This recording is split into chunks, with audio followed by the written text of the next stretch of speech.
평안하십니까 성도 여러분. 오늘은 레위기 6장 24절에서 7장 10절을 속죄제와 속건제의 규례라는 제목으로 묵상하겠습니다.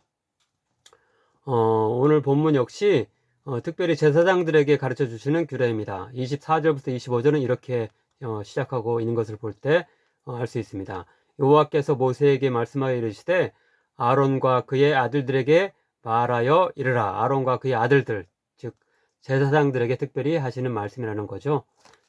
바로 이어서 속죄제의 규례는 이러하니라 라고 이렇게 하면서 속죄제의 규례에 대해서 30절까지 설명합니다. 이어지는 7장 1절부터 10절 역시 앞에 24절, 25절에 그런 수식을 받아서 주로 제사장을 향한 교훈이라고 생각할 수 있습니다. 이제 첫째로 6장 24절부터 30절까지의 속죄제의 규례에 대해서 살펴보겠습니다. 4장의 속죄제 설명에서 족장과 평민의 경우 염소나 양을 드릴 때 기름과 콩팥 부분만 불태우게 하는 반면 나머지 몸통 부분은 어떻게 하라는 규정이 안 나오는데요. 여기서 그것에 관한 그런 이렇게 규정이 나오고 있습니다. 즉 제사장들이 회막들에서 먹는 것으로 그 몸통 부분은 정해집니다. 반면 30절은 피를 가지고 회막에 들어가 성소에서 속죄하게 한 속죄제의 제물은 먹지 못할지니 불사를 지니라 라고 말씀하는데, 이것은 4장에서 제사장 자신이나 온 회중을 위한 속죄제의 경우에는 피를 성소와 지성소를 나누는 휘장에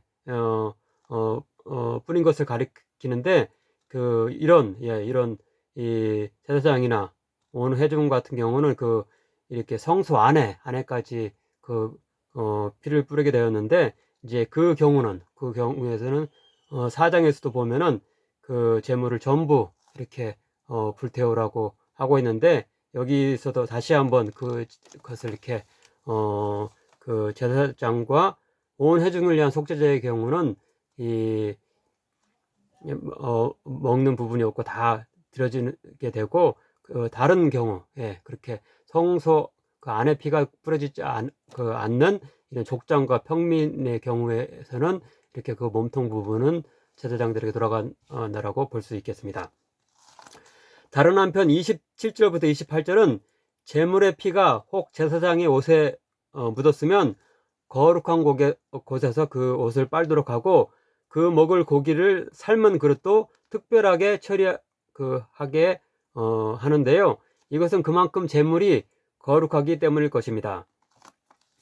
그 그릇이 만일 흙으로 만든 토기일 경우는 깨뜨리는 반면 노스로 만든 유기일 경우는 씻기만 하면 된다는 구절도 이렇게 특이한데요.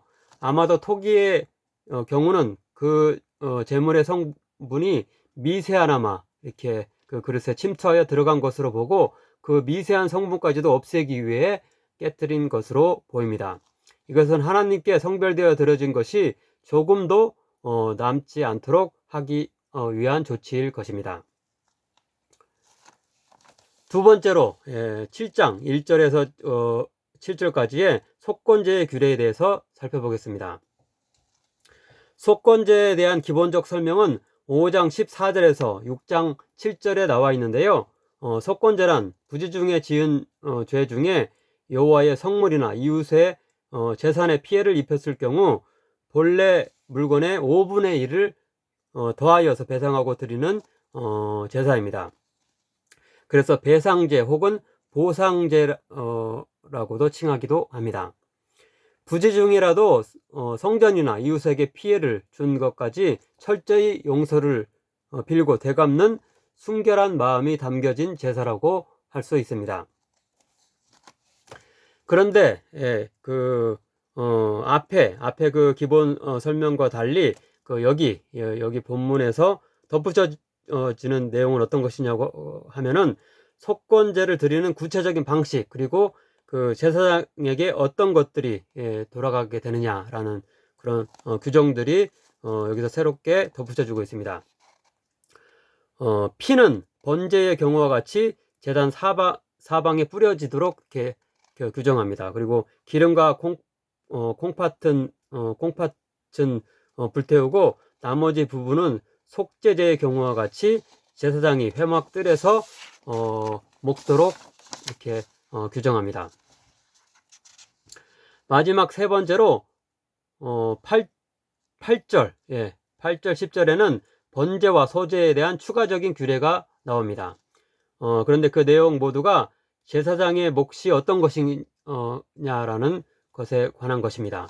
먼저 8절은 번제를 드린 제사장이 번제물의 가죽을 차지하게 된다고 규정합니다. 번제란 제물 전체를 다 태우는 그 제사라고 맨 그 앞에 레위기 1장에서 이렇게 말씀하고 있는데요.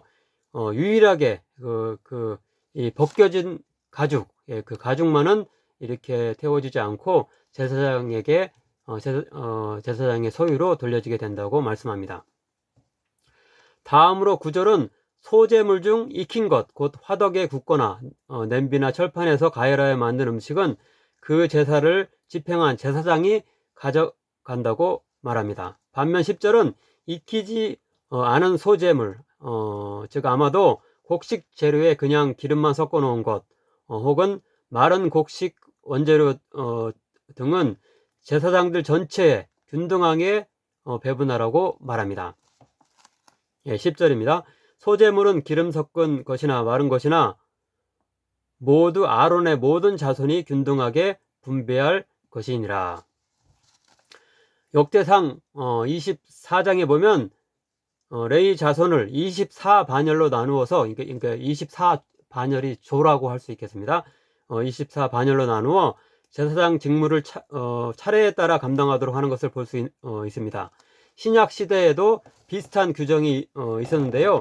즉 누가복음 1장 8절부터 9절에 세례 요한의 그 아버지 사가랴에 대한 이야기입니다. 마침 사가랴가 그 반열의 차례대로 하나님 앞에서 제사장의 직무를 행할세 제사장의 전례를 따라 제비를 뽑아 주의 성전에 들어가 분향하고, 각 반열이 주별로 교대하고 또 한 반열 내에 여러 가문이 그 한 주 중에 하루를 이렇게 돌아가면서 이렇게 맡아서 하루씩 직무를 수행한 것으로 알려집니다. 그 차례를 정하는 방법으로는 누가 먼저 할 것이냐 이런 것들은 제비 뽑기로 이렇게 했던 것으로 보입니다. 아마도 이런 방식은 일부 제사장들이 제사 드리는 그 일을 독점하여서 주관하므로 많은 재물을 차지하는 일을 예방할 수 있었을 것입니다. 현대 교회에서도 대형 교회와 소형 교회, 도시 교회와 농촌 교회 등의 목회자들 사이에 그런 차이가 심각한데요. 과도한 차이를 막는 지혜를 오늘에 맞게 강구하여야 할 것입니다.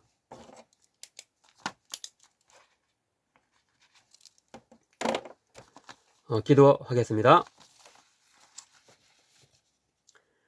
사랑의 하나님, 오늘도 구약의 여러 제사의 규례에서 교훈을 얻게 하시니 감사드립니다. 하나님께 바친 제물을 거룩하게 여기고 그 담았던 그릇들까지 철저하게 처리했던 것처럼 우리의 오늘의 예배도 거룩함과 정결함으로 드려지게 하소서. 부지 중에 주의 성물이나 타인의 재산에 피해를 끼쳤을 때 원래의 것보다 5분의 1을 더하여 배상하고 속건제를 드렸던 것처럼 교회와 이웃에게 조금의 해를 끼치는 것도 두려워하며 오히려 내가 받은 것 이상으로 도울 수 있는 자들 되게 하소서. 구약 제사에서 제물의 남은 부분을 균등하게 나누었던 것처럼 오늘의 교회들 간에도 그리스도 안에서 넉넉한 나눔을 실천할 수 있게 하소서. 예수님의 이름으로 기도하옵나이다. 아멘.